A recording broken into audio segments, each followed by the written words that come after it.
Welcome back to the Milestone Moment, where we interview top producing agents, learn about their story and what changed in real estate. Today we have Dan Blau with the NK team and Compass Real Estate. Dan, welcome to the show. Thanks for having me. So tell me, what's your background? How'd you get into real estate? What brought you here today? All right, here's what happened. I called my buddy Nick. I said, because Nick had just got his real estate license. I'd known him for years. And I said, I want to get my license, but I'm just buying my own house. I don't want to have to use an agent. I'll save some money. He's like, that's dumb. Get your license, but then you should join the team and work with me. Because he had just switched over and loved it. Okay. So yeah, just hearing it from someone I knew, then kind of made me take it more seriously that way. And then was it initially you loved it, or it took some time? What did you do before real estate, actually? Let me ask you that. I was working in marketing before. Okay. And right away I just knew that there was a lot more fun than sitting in an office all day, driving around, making deals, meeting new people. Yeah, it's perfect. And have you been on the NK team the entire time in your real estate career? Yep, that's all I know. So March 2018, so yeah, just hit 7 years. Oh my gosh. Yeah, pretty crazy. Awesome. Working with Sean McConnell, the man, the myth. Yeah. How's that been? Yeah, it's been great. I don't know anything different, so it's just been really fun the whole time. What does your day look like? I mean, I know obviously you guys do quite a bit with like leads and Zillow, and does it, tell me kind of how your day is shaped up? Every day is different, which is what I really love about the job. Okay. And I kind of keep my days open. Like today, I woke up thinking I didn't have that much. I was going to go to the gym and I had one tour scheduled. Yeah. And then all of a sudden I had 3 tours. So then I was driving to Kirkland, then back to Seattle and Leaside, then I drove back. I had a tour in Bellevue. So, and then after this, I'm going to Hawthorne Hills for a final walkthrough. I love it. So yeah, it all kind of can jump on your plate at any time. Yeah. Yeah. So obviously 7 years with NK team, but you've had a lot of success. What do you attribute some of that success to? Definitely being on a team and having much more opportunities than if I was a solo agent. And then also just having the processes and the systems in place to make everything run smoother definitely helps. But the rapport that you build, is there anything is that just natural? Do you have a system or a strategy, or is that something that Sean teaches as far as building rapport? What do you attribute that part? That's a good question. I don't know. I think part of that's probably just natural, but I think you just pick it up when you're on the job, and I think that's why it helps. Like, I remember the first house I went to show, like the lockbox wasn't opening right, and then you're like sweating, and then you just get more and more used to it, and then it just becomes natural. That's why being on a team is so important, because you get those reps and all those opportunities where if you're a solo agent, you're going to run out of people to call.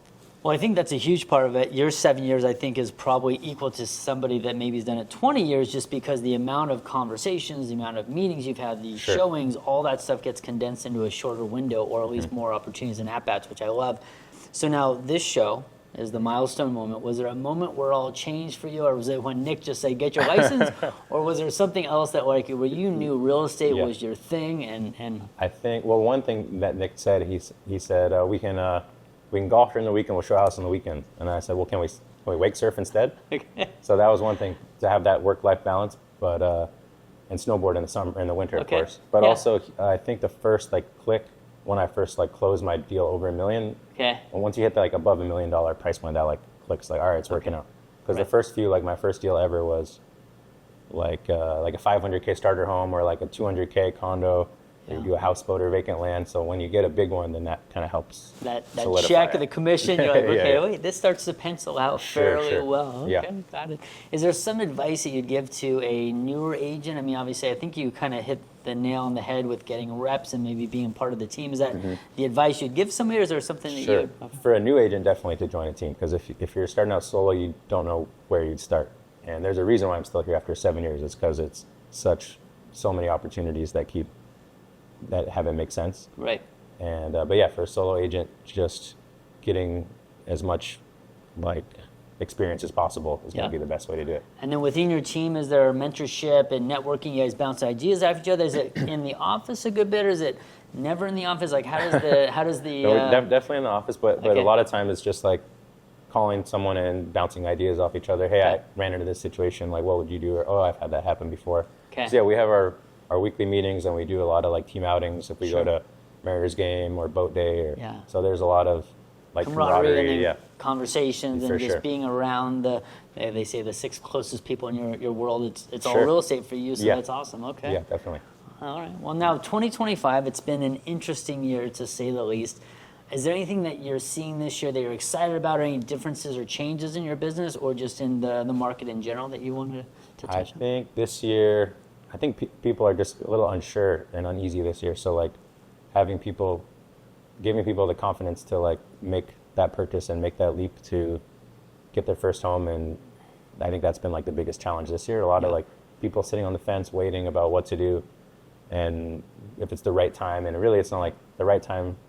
It's impossible to time the market, right? Yep. It's just like when you can afford it, that's when you should make the jump. Yeah, no, you can't time the market. It's time in the market. There you go. Exactly. Exactly. I love that. Now, you've obviously had a ton of success. Does that kind of allow you to give people that confidence because you've been able to kind of put deals together? You think that kind of gives you an advantage to other agents? I think that helps. Also, I've lived here my whole life. Okay. So that really helps. Like I know the area, neighborhoods well. I grew up on the Bellevue side, and now I live in Seattle in the Green Lake neighborhood, so I can go all over. And so I think that helps with some confidence too, just having that knowledge. Love it. Well, Dan, you've been a great guest. Any parting words? I know Sean had mentioned you've got just an amazing work ethic. Anything that you can kind of pass on for our viewers? I think a lot of that, I kind of live like, the yes man, like Jim Carrey, just saying yes to everything that comes your way. Okay. That's kind of how I live my life, is like, if someone wants to see a house, I'm going to say yes to that and go for the opportunity, even if I don't know if it's going to work out or not. Just having the optimism and like positive outlook that maybe could turn into something. Right. And I think you never know like where your next deal could come from. Right. So even if it's just saying yes to go see land, and then he knows that his brother's buying a condo in Seattle. But not even that. Like if someone invites me to a party or something, or to go, anytime there's a chance to meet new people, then I'm like, that could be a good opportunity to meet someone new who could become a client. Okay. But and if it's someone wants to see something in like Bremerton, I'll hop on a ferry. Okay. So I'll work anywhere. I'm not going to like specialize in just my neighborhood. Okay. Obviously, I love to do that too, but I'll go wherever someone wants to go look at a house. I think it's worth my time to go help them out if I can. Wow, that is such good advice. Thank you so much, Dan. You've been a great guest. We appreciate you. On to the next. Thank you, guys. Cheers. Cheers.